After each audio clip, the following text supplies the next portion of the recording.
Rayalaseema, one of India's most drought-prone regions, is being written up today as one of the country's newest industrial hubs. And Andhra Pradesh's own government machinery is amplifying that story hard, teasing yet another big-ticket investment for tomorrow. But before we continue, a very quick reminder to all of you, yes, that number that we keep harping on about, which is that 82% of our viewers are still not subscribed to the channel. Honestly, truly helps us when you go ahead and like, share and subscribe. It helps us, keeps us motivated, keeps us ahead of the curve, and then, well, consequently, so does the same for you. So, well, thank you so much for your kind support. And now, Rayalaseema.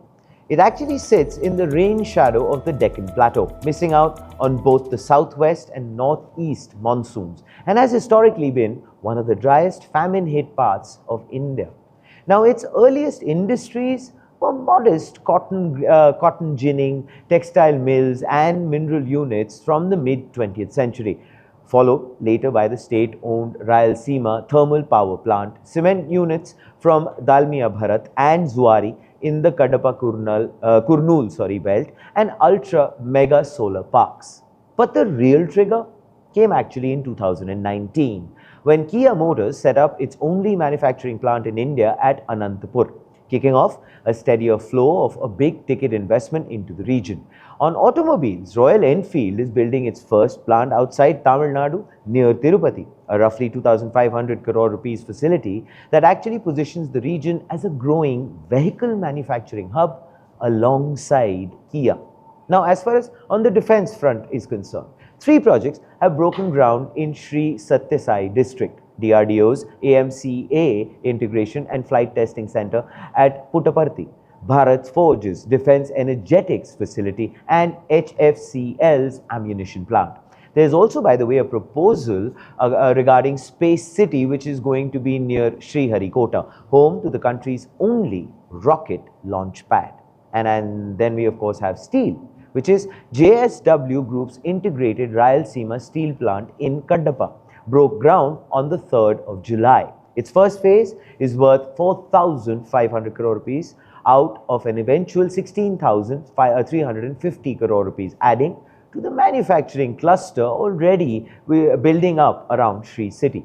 Now, as far as the Hindu credits, well, there's too a real shift in the state's approach, from simply promising ease of doing business to what officials now call speed of doing business, driven through the State Investment Promotion Board.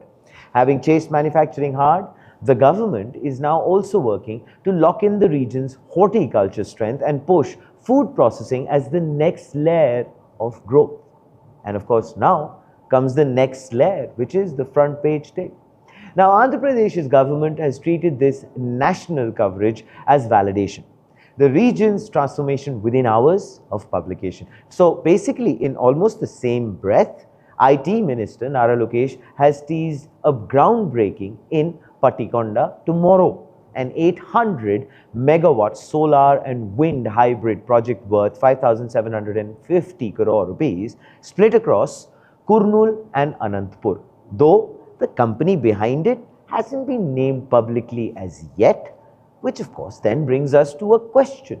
So when a state government amplifies a national newspaper's coverage, I'm of course referring to the Hindu, of its own record almost in real time, is that healthy transparency, or does it blur the line between journalism and government messaging? Well, please do let us know. What are your thoughts in the comments below? This, ladies and gentlemen, is Front Page by the AM Network. Like, share, subscribe, and always remember, think AI, think AIM.